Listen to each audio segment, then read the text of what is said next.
Então, como é que estás? Primeiro que tudo.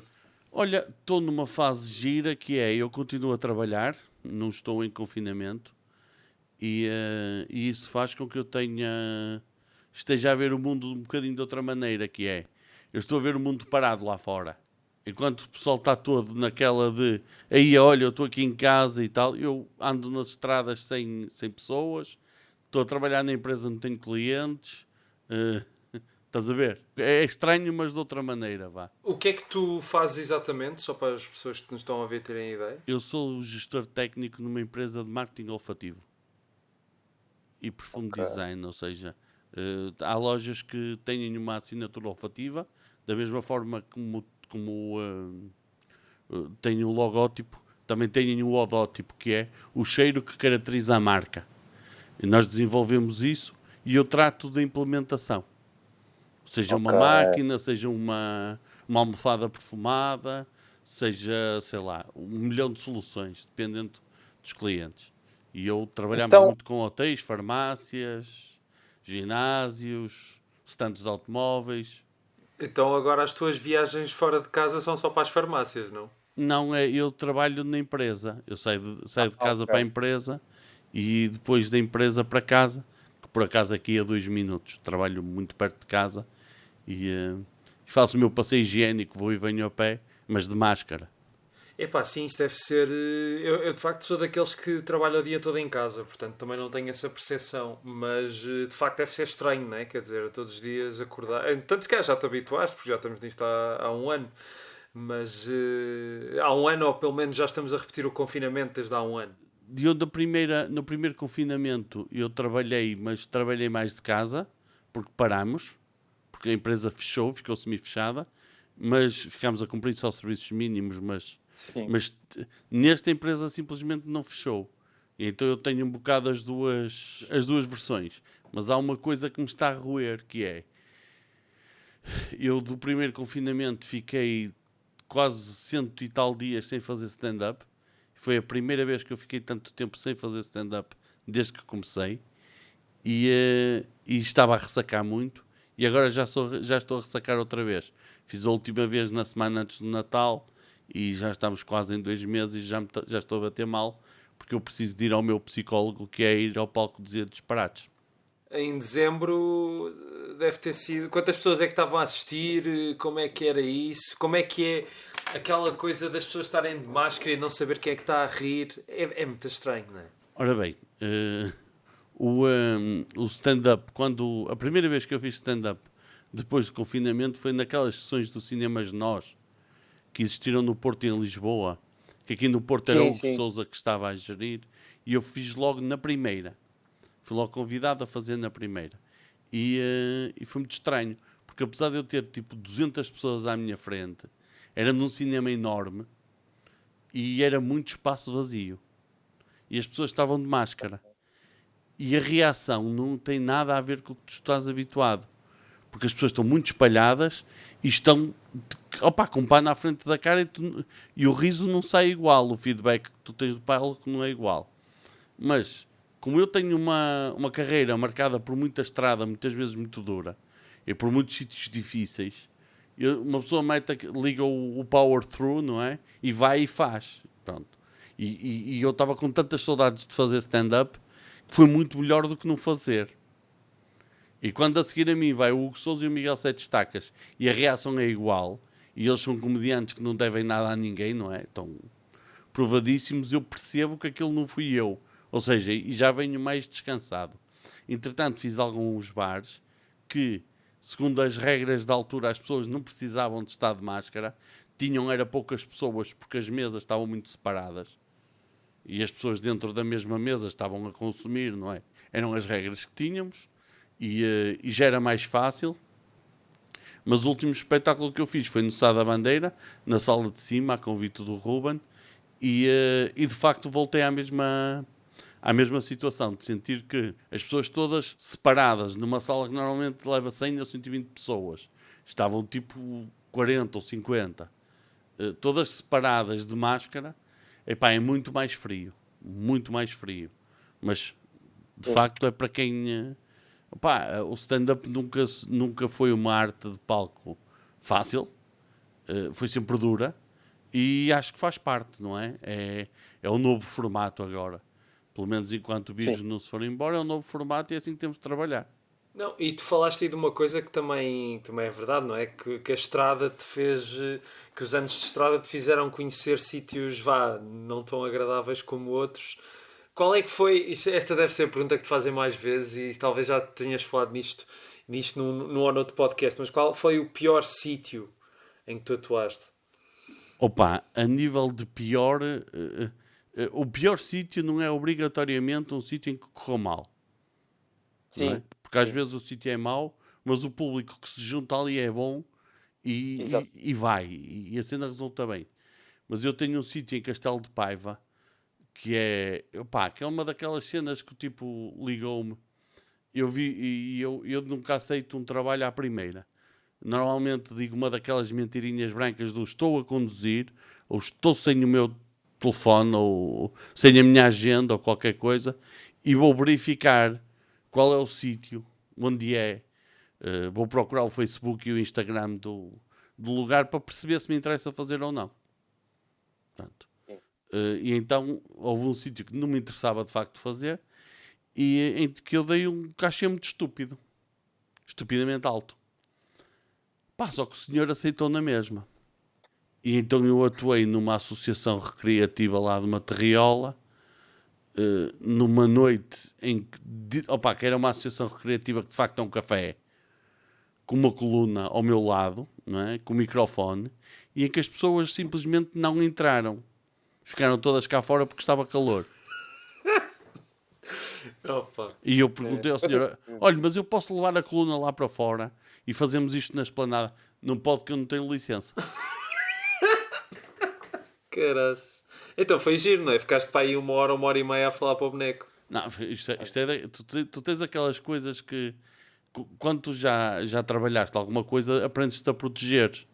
Ou seja, Sim. então explicas ao senhor que vais fazer duas partes, uma de 40, de 20 a 30 minutos cada parte e tal, não sei o quê. E chegas ao fim da primeira parte e explicas ao senhor, pergunta-lhe se queres que ele faça a segunda. Se fizeres a segunda, ele vai-te fazer ou melhor, fazes aquela coisa fazes 20 minutos, vais ter com o senhor, diz, vá pessoal, obrigado a todos e tal, voltamos já, e não sei o quê. Vou ter que dizer, olha, você quer que eu faça a segunda parte? E eu vou-lhe cobrar o dinheiro todo ou faço-lhe um desconto e normalmente não fazes a segunda parte, percebes? Ou vais à segunda parte agradecer e tal e acabou. Pronto. Uma pessoa também tem de aprender a defender-se dessas situações. Porque são mais para toda a gente, são mais para mim, são mais para o dono da casa, são mais para o público e pronto. Então tenho assim algumas, não é? Pá, mas também tenho surpresas muito agradáveis, não é? Também tenho aquela cena de ir para o meio de lado nenhum e chegar ao sítio e o senhor montou um comedy club porque seguiu tudo o que eu lhe pedi. Como assim montou um comedy club? Montou um comedy club, houve um senhor no meio de... como é que se chamava aquilo? Celurico da Beira, que tinha um café com um salão de jogos por baixo desativado. E então ele tinha lá os bilhares encostados e tal, e aquilo estava tudo vazio. E ele queria que eu fosse lá. Ligou-me e tal, e eu disse, olha, eu vou, mas você tem de me garantir que as pessoas estão sentadas, viradas para mim, que eu tenho um palco, que eu tenho luz, que isto, que aquilo, que aquilo outro, que aquilo outro. E ele criou tudo. E eu, quando cheguei lá ao salão de jogos, estava transformado numa sala excelente para o stand-up. Porque tinha as pessoas todas sentadas, viradas para mim, não tinha mesas, era uma plateia, uma plateia de cadeiras de esplanada, daquelas cadeiras metálicas, sabes? Sim, sim, Mas sim. uma plateia, tinha um palco, tinha uma luz branca virada para mim e o som dava perfeitamente. Aquilo encheu e foi uma noite muito boa. E é para aí um em cada 100 casos em que encontras que alguém de facto faz aquilo que tu pediste. Opa, acontece muitas vezes. Eu tenho uma... Lá está, isto foi a estrada que me fez assim. Eu estou a gravar este podcast com o microfone que eu uso na estrada. Porque eu tenho o meu material. Até o amplificador. Eu tenho mesa de som, tenho microfone, tenho tripé e tal. Porque quando eu comecei a vender espetáculos, o dinheiro que eu cobrava era mais barato do que alugar o material. Então o dono não ia alugar por minha causa. Mas conforme tu começas a ficar mais conhecido e começas a cobrar naturalmente mais dinheiro, tu começas a ser mais importante para a noite. Não é? E o homem que não vai alugar não vai pagar 20 euros ou 50 euros a um senhor que aluga do karaoke, se te for pagar 50 euros a ti. Mas quando te vai pagar 200, já é capaz de alugar. Estás a perceber? Estou a perceber. Já lhe fará sentido. E então isto tem a ver com quanto mais caro tu cobras, mais condições consegues exigir. Opa, e depois também só vai apostar contigo quem quiser mesmo. Então, a partir de determinada altura, por um lado, porque eu tenho a maior parte do material, e por outro lado, porque também começo a cobrar mais dinheiro e a ser mais importante, a partir de determinada altura, o único problema com que tu começas a lidar é a luz só. Que é, pá, tu chegas a um sítio e a luz não é boa. Porque não é muito fácil eles perceberem, uma pessoa que nunca organizou ou o quê, perceber que a luz ideal é um foco e que o resto tem de estar escuro. Na cabeça das pessoas isto não cobre muito bem. Ainda chego a sítios onde o pessoal tem uma luz... Eu tenho uma luz... Acham que uma luz por trás de mim que vai ser muito giro, sabes? Eu digo, não senhor, que isto está em contraluz. Então não tem problema, pousa-se aqui um holofote no chão, virado para si. Não pode ser que eu fique com cara de Freddy Krueger. Eu já sou feio. Se a luz estiver de baixo para cima, fica horrível. Pronto, e uma pessoa passa por estas coisas. Com a vantagem de que quando repetes uma casa dessas já não vai acontecer.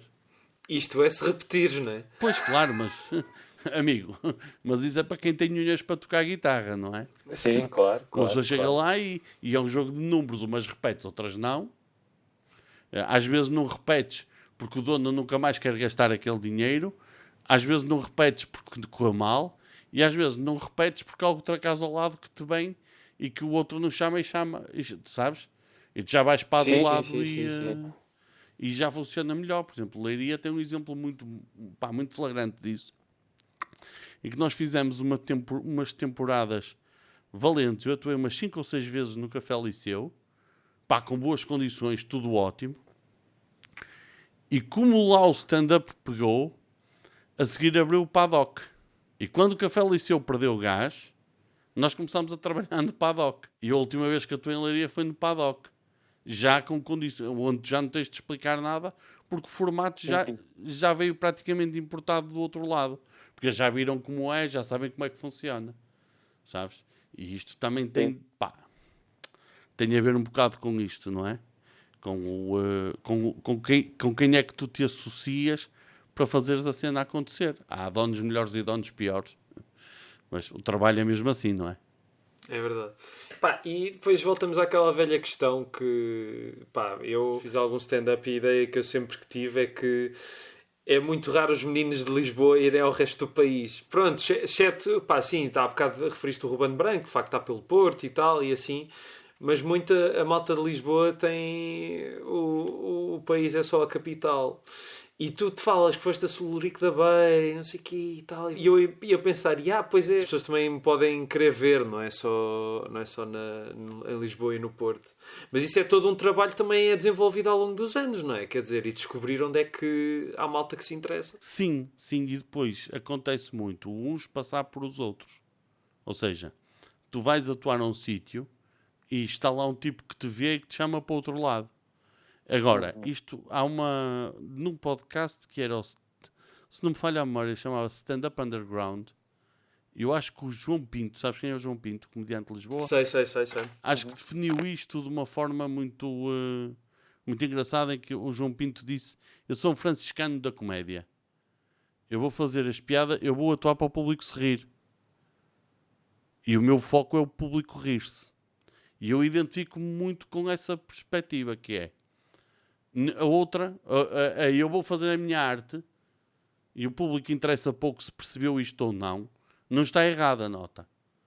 Eu tenho esta e eu sinto-me bem assim. Que é, eu vou chegar a um sítio qualquer e eu, dentro do meu material, dentro do que eu sei fazer, da estrada que eu tenho, eu vou fazer o possível para aquele público que ali está a rir-se. E não, eu vou treinar este texto, se calhar eu tenho este texto para treinar e, portanto, vou treiná-lo. Estás a perceber a diferença? A perspectiva. Estou a perceber. A minha perspectiva é sempre esta. E depois aconteceu uma coisa muito engraçada, que é, nós chegámos a trabalhar, eu usei o Joel, chegámos a trabalhar um bar em Porto Alto, chamado Feelings. Porto Alto é a 20 km de Lisboa. Quando tu ligavas a um comediante de Lisboa se ele queria ir lá atuar, eles respondiam, ih pá, tão longe. Repara que nós íamos do Porto para lá. Pois, era por isso que eu me estava a rir. Ei pá, tão longe. Pronto. Depois eles acabaram por ir atuar porque aquela casa acabou por se tornar quase uma referência do stand-up ali, não é? Porque foram-se fazendo várias noites e tal. Mas nós chegámos a ter 40 bares de norte a sul do país. E quando eu digo norte a sul, tivemos alguns no Alentejo e tal.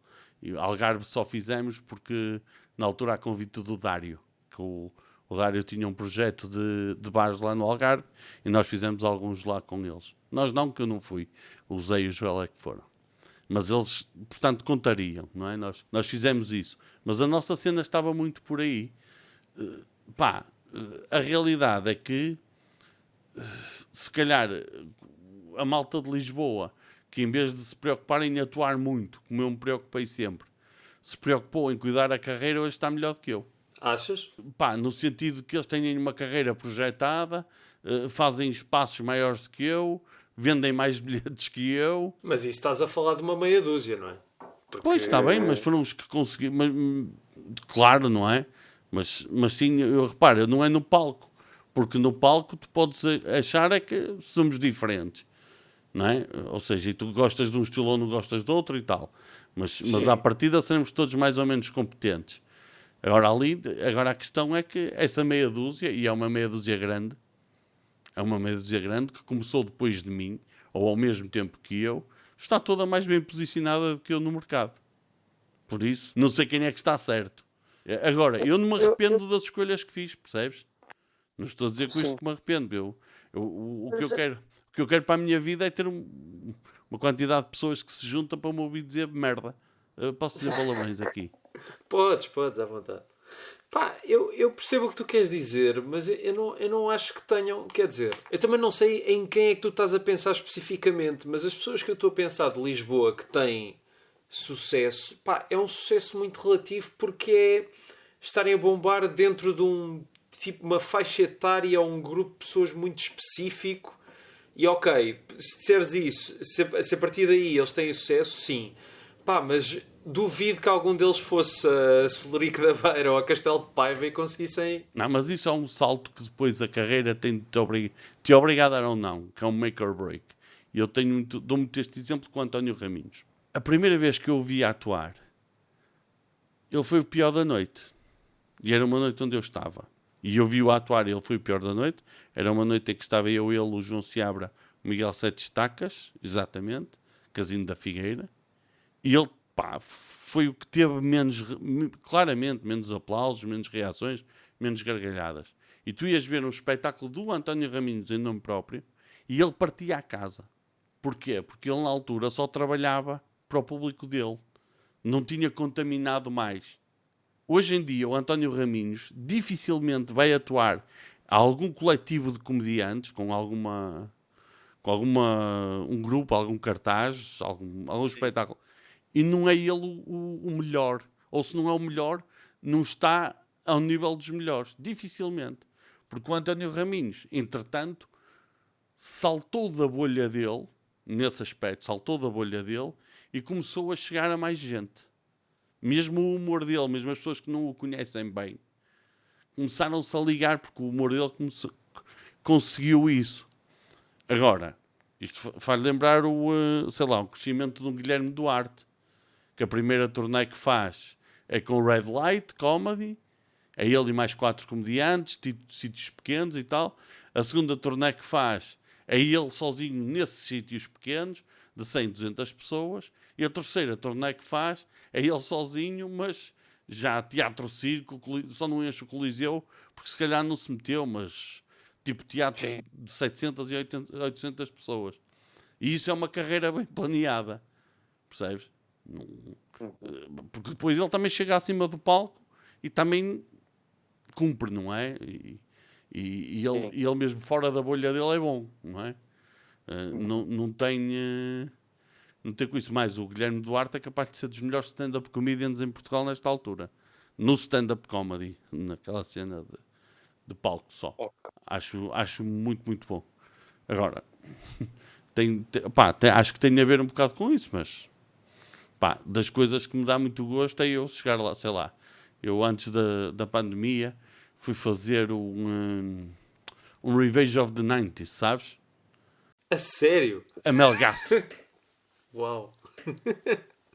Melgaço. Não sabia que havia stand-up no Revenge of the 90s. Naquele houve. O tipo chegou lá e lá no cartaz estava e tal.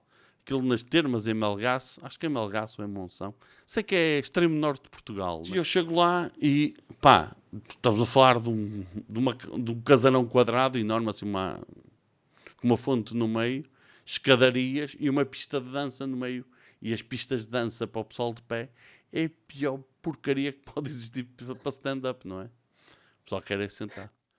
E quando eu vou para começar aquilo, eu olho para o produtor e digo, olha, isto vai estar muito complicado, porque o pessoal está aí todo espalhado fora e tal, e não sei o quê.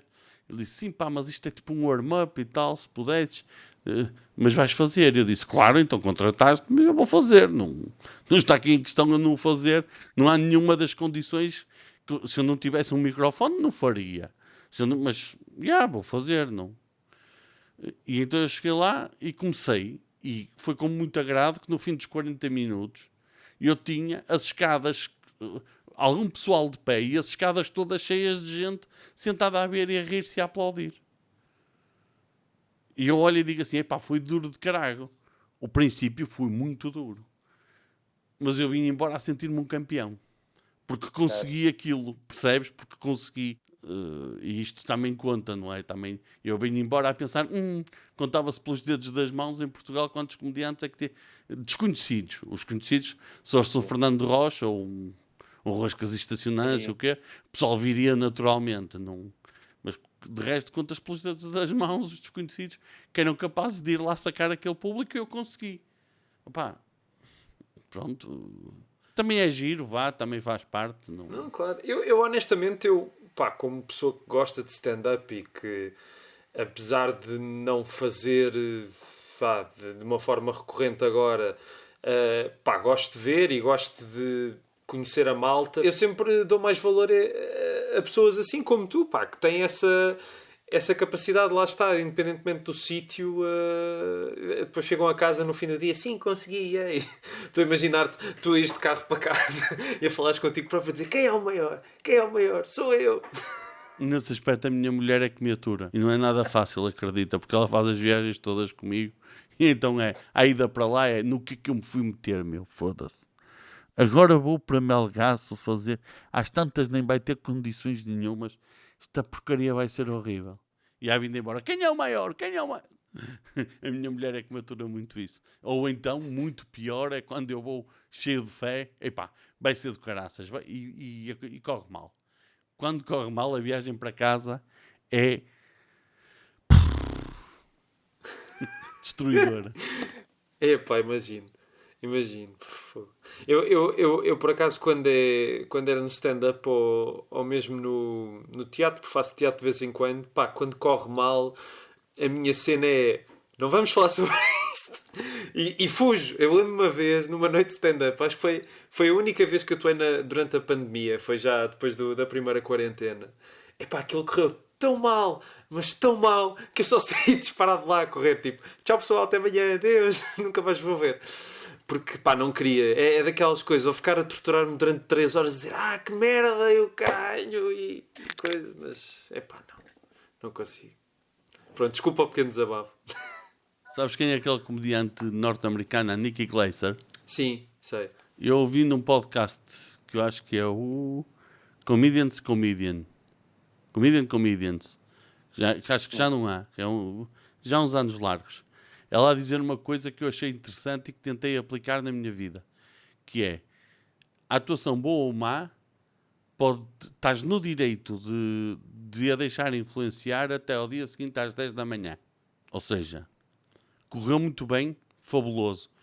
Podes deixar o melhor comediante do mundo até amanhã às 10.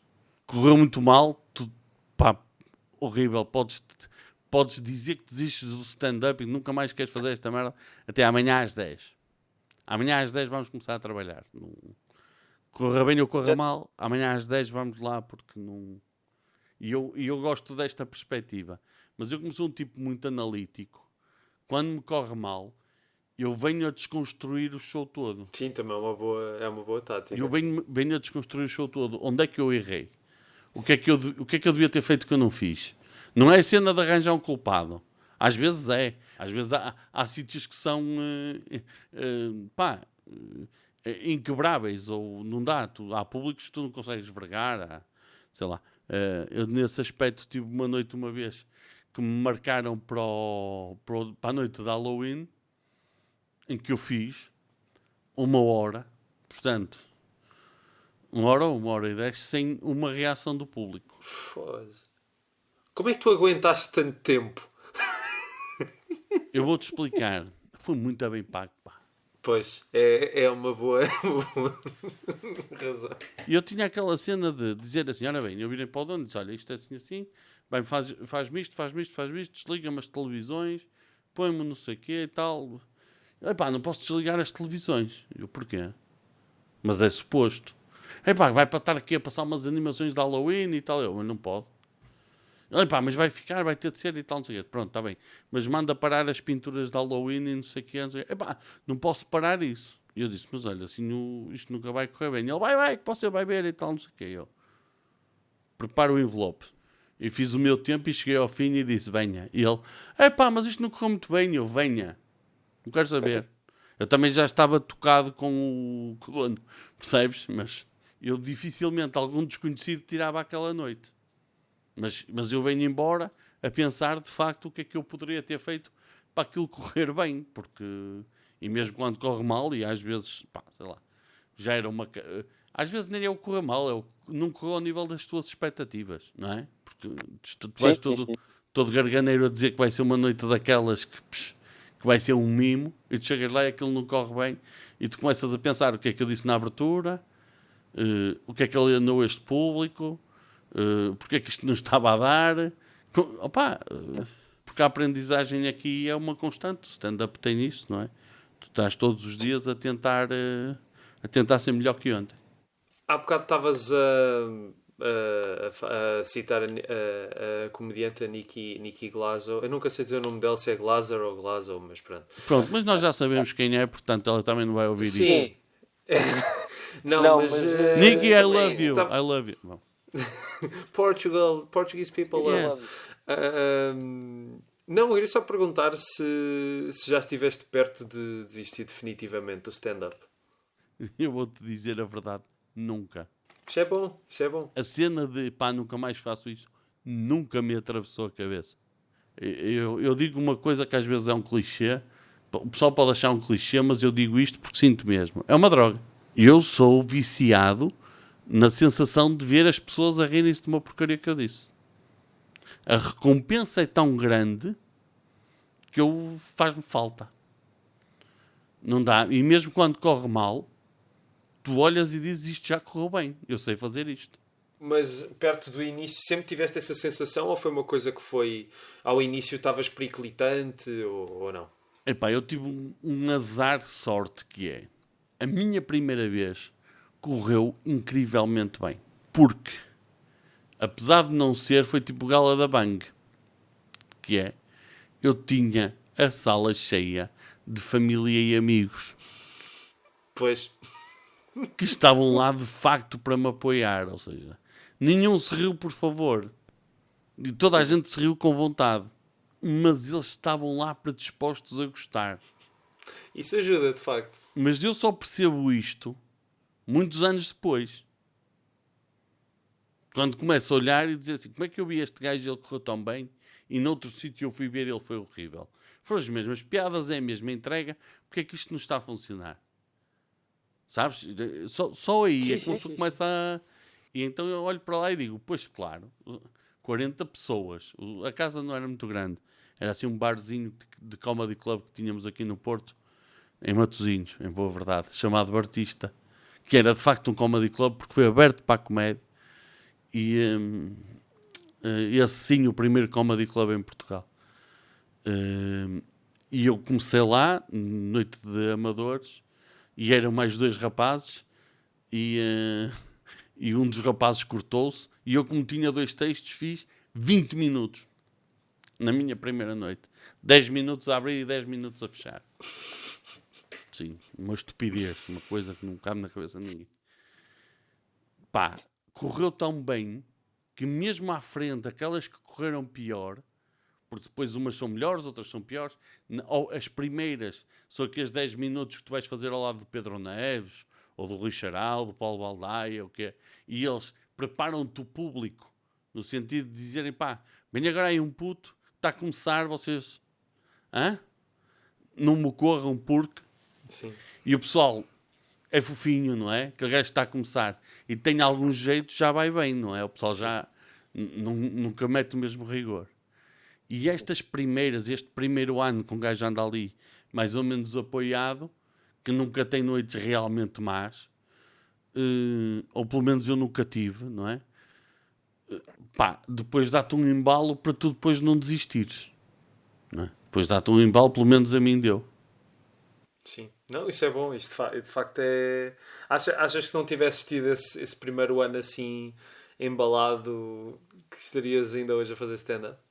Opa, o que é que eu acho? Eu olho e digo assim, se eu não tenho, especialmente a primeira vez me corresse muito mal, eu nunca mais tinha feito.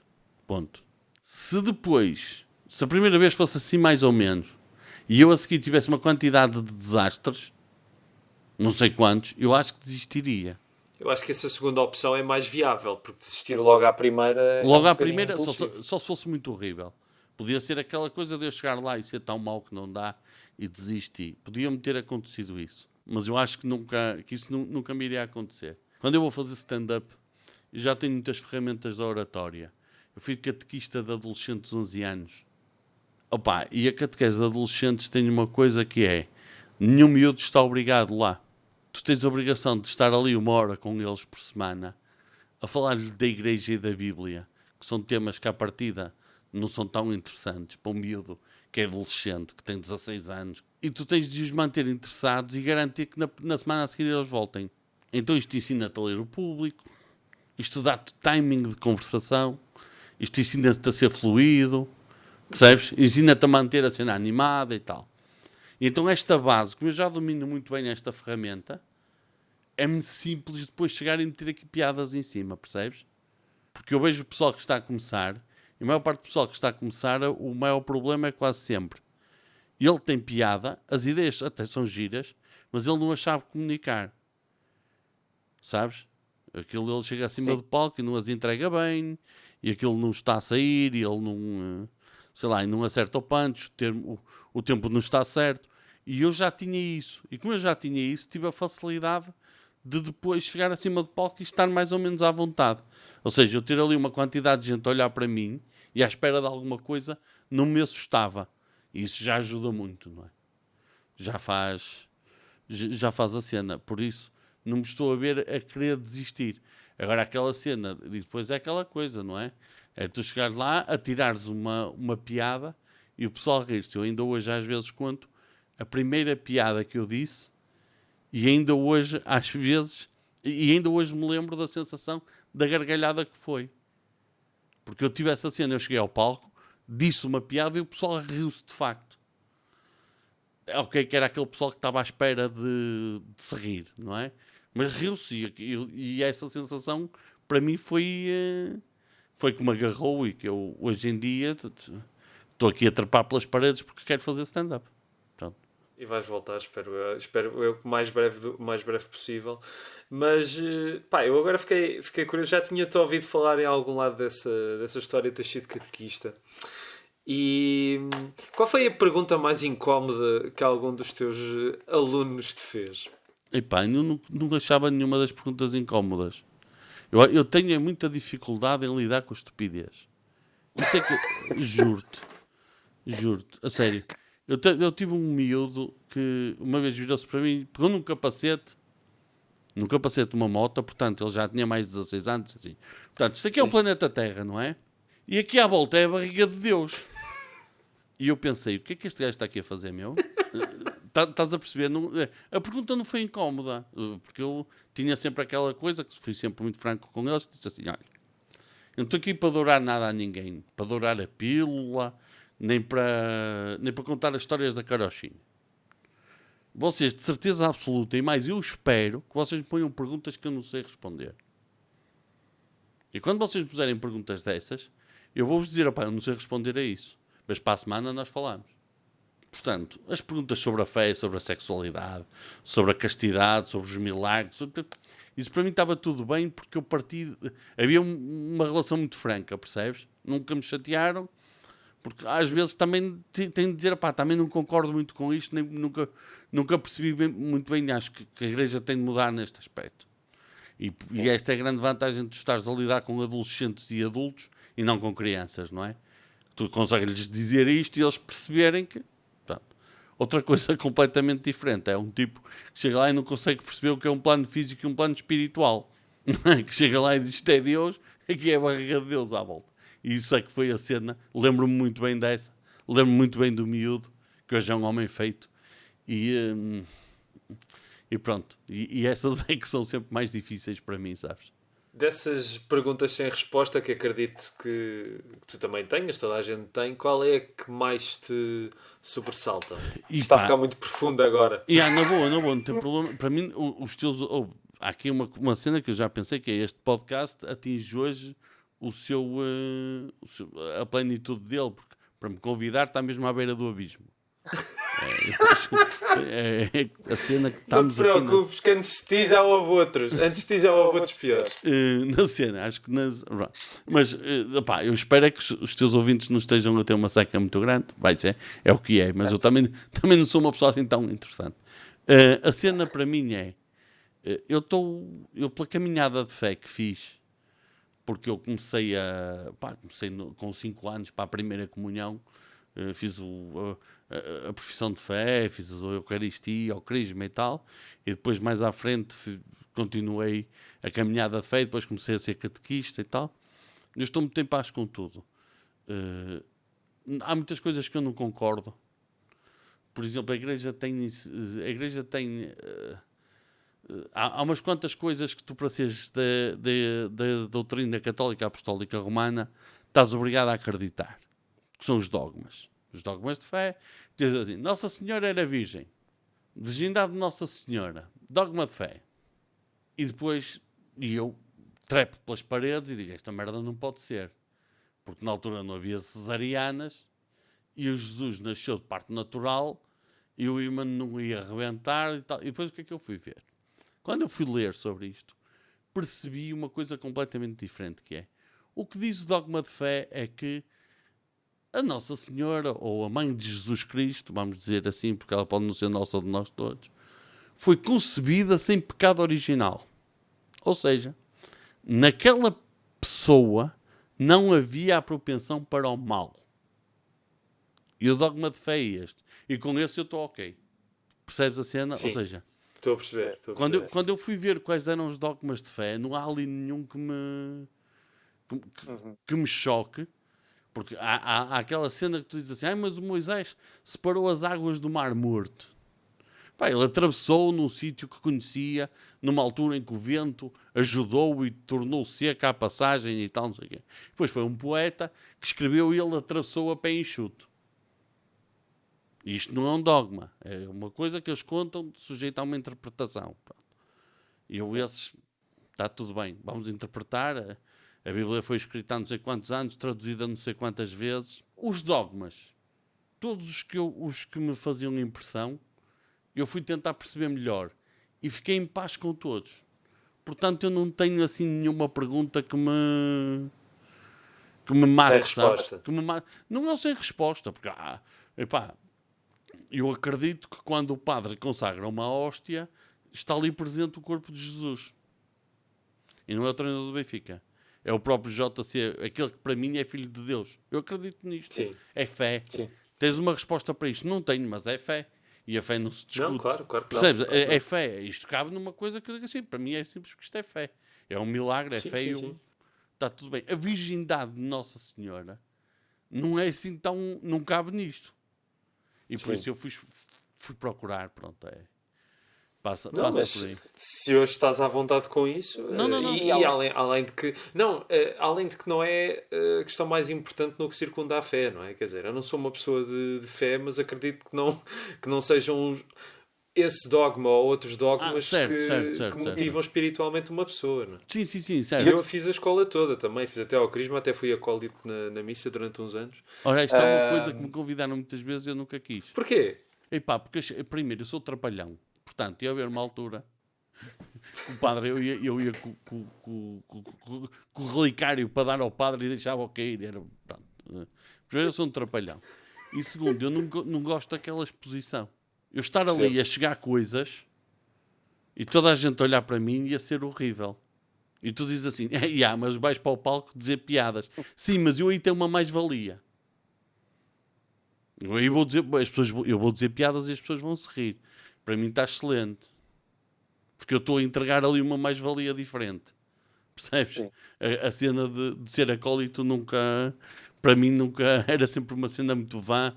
Eu nunca... nunca me disse nada mesmo. Não, tudo bem, eu percebo. Pá, eu por acaso uma vez tive um problema com a... Epá, já não me lembro como é que se chamava o fato que os acólitos usavam. Uma vez tive um que era muito comprido, de facto. E achei que uma vez estava já com qualquer coisa na mão, eram hóstias, eu já não sei, e com uma taça com hóstias e estava muito comprido, ia para baixo dos meus pés e eu ia caindo com as hóstias em cima do padre. E se as hóstias eram consagradas, mas diziam 31, meu. Não, mas eu mantive ali firme e sereno, ia cair, mas depois-me logo... Sei. Isto é manter o respeito. Pois, claro. Mas achei interessante pegar nesse tema porque é uma coisa que me fascina, apesar de eu ser uma pessoa que não digo que seja descrente, mas não sei. Vá. E também não gosto do termo agnóstico, mas cá estou mais perto de um crente do que um não crente, mas há muita coisa que não faz sentido para mim, pronto. E gosto de falar, quando conheço pessoas que são crentes, gosto de falar com elas sobre isso. Também para eu tentar perceber. Então deixa-me só te pôr-te uma questão daquelas que são disruptivas, que é... Mas as coisas que não fazem sentido são deste plano ou do outro? São do outro plano. É mais um... Não precisas de fazer... Então, tu não podes procurar um sentido numa coisa que não se rege pelo nosso... Não, mas eu não estava a falar num sentido racional. Estava a falar mesmo num sentido... Ou seja, eu percebo a espiritualidade, eu é que não me consigo sintonizar a ela. Mas não assentes, não te ligas. Exatamente. Então isso é outra história. Podes estar a passar uma seca ou se calhar estás a encontrar o teu equilíbrio aí. Talvez, não sei. Eu sinto é que se calhar eu sempre fui assim, mas só há pouco tempo é que percebi, percebes? Ou seja, lá no fundo, porque eu lembro-me de estar no primeiro ou no segundo ano da catequese, e a catequista a dizer, era uma freira muito velhota, simpática e tal, mas às vezes um bocadinho, quadrada. Sim, um bocadinho quadrada, exatamente. E ela a dizer que vocês agora vão rezar a Jesus e vão rezar com o coração e eu lembro-me de estar a tentar entrar na cena, a estar a rezar, a olhar para os meus colegas todos super compenetrados e eu a achar, bem, se calhar sou eu que estou mal aqui, porque eu não estava a sentir alguma coisa, percebes? Mas acho interessante falar com pessoas que acreditam exatamente por isso, para eu próprio perceber a minha situação, entre aspas. Por isso é que eu acho que, e nesse aspecto acho que está bem feito, a Igreja Católica tem isto dividido de alguma forma nos sacramentos da iniciação e depois nos outros, não é? E o crisma é o último da iniciação, ou seja, que é o cristão adulto, não é? É quando já encontraste a tua fé, que é a tua, não é a minha, nem a do padre, é a tua. Tu é que tens de conviver com ela e de estar bem com ela e de te sentires completo com ela, percebes?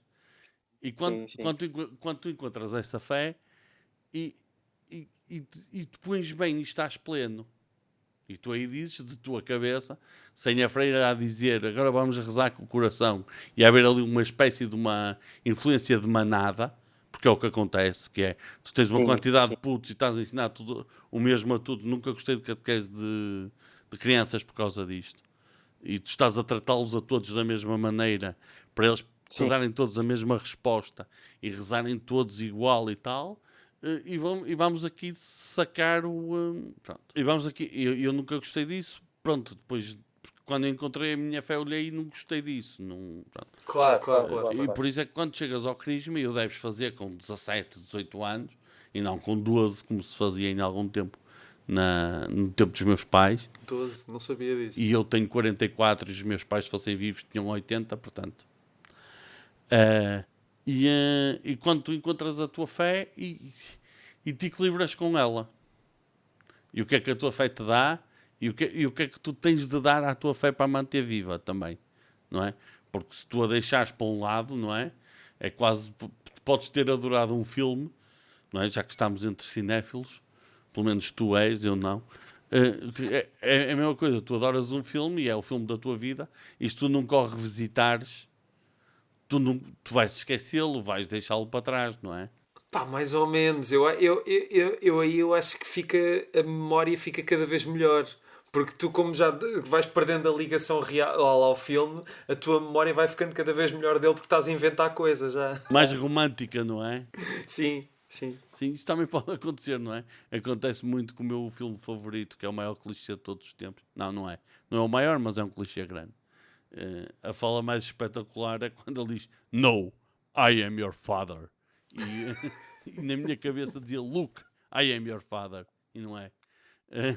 Mas na minha cabeça, se eu não o tivesse revisto outro dia, garantia-te aqui de pé juntos que ele dizia Look, I am your father. E não é. Lá está. Mas olha, podemos acabar exatamente por aí a perguntar-te se tens visto alguma coisa recentemente que te tem chamado a atenção de alguma forma especial. Mas estás a falar a nível de cinema? Sim, de cinema ou de séries ou o que seja. Eu vou-te dizer, eu séries fiquei amarrado aí por umas quantas que vi Netflix, que foi o Lupin. Gostei muito do Lupin. Gostei do Bridgetown, que apesar de parecer uma série de fofocas, aquilo culturalmente é muito impactante. O Bridgetown achei muito boa. E vi um que se chama Between the Times, agora não sei bem o nome, mas consigo fazer aquilo. O quê? O Between Two Fences? Não. Acho que se chama The Times Between. Por acaso essa acho que não. As outras duas sei quais são. Mas essa acho que não sei. É uma mulher que viu o filho a morrer, mas depois anda para trás do tempo uma semana e tem de andar a mudar coisas na semana anterior. Na semana para conseguir evitar que a filha morra, pá. E aquilo ficou muito engraçado. Está bem conseguido e bem escrito, ou seja, Somewhere Between, assim é que se chama. Somewhere Between, ok. Por acaso essa não conhecia. Vou espreitar. Gostei muito de ver essas. Entretanto, a nível de cinema, vi a Mulher Maravilha de 1984, que considerei um vómito. Pronto. Explica porquê, em poucas palavras. Em poucas palavras as sequelas só são boas quando tu aproveitas que o universo já está estabelecido e vais noutra direção. Aquilo não vai noutra direção. É mais do mesmo e mais plástico. O roteiro é pobre. O guião é pobre, quero eu dizer. Que eu não estou no Brasil. O guião é pobre, sabes? Eu até tinha gostado da primeira Mulher Maravilha, ou seja, do filme de base. E aquilo de um momento para o outro, pronto. Os personagens quase acabam iguais. A transformação, que é o que de facto diz se um filme é bom ou é mau, é se os personagens entram de uma maneira e saem de outra, não é? Isso aquilo faz sentido. Pelo menos para mim a viagem dos personagens é que faz o filme ser melhor. É muito fraca. E então pronto. O meu filme favorito é uma sequela, não é? Mas eu acho que no caso do Império Contra-Ataque eles conseguem de facto dá mais qualquer coisa. Já está tudo muito bem estabelecido e portanto aquilo arranca a fundo e vai para um lado que ninguém conta. E isso é que é bom, não é mais do mesmo. Sim, é verdade. E algum filme bom, vá. Para não ficar só com o terrível. Vi o Soul. O Soul, ainda não vi o Soul. E achei fofinho. Choraste? Não. Não, mas eu sou uma besta, porque só choro em coisas impróprias. Por exemplo, se ouvir o hino do Porto, choro, sempre.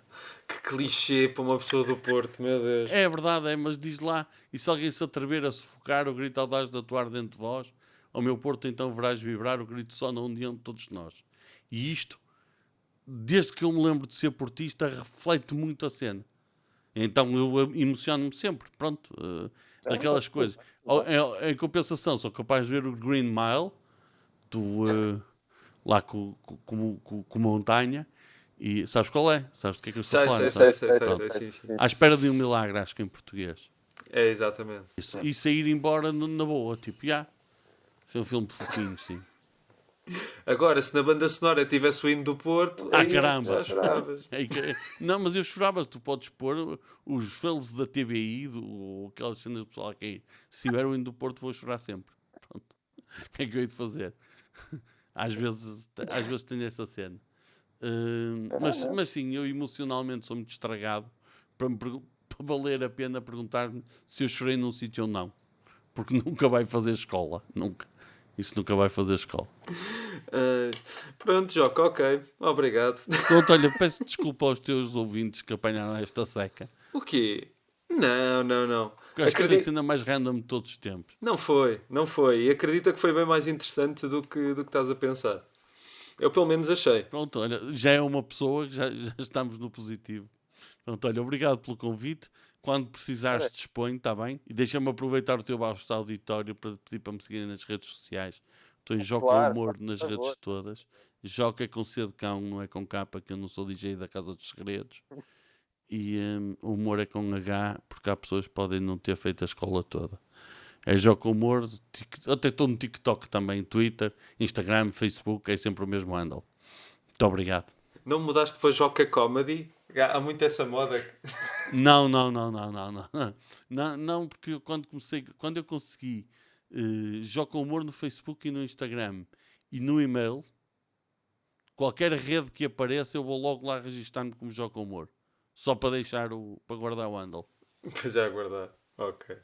Pronto, faz sentido. Está bem. Olha, obrigadíssimo mais uma vez. Muito obrigado eu.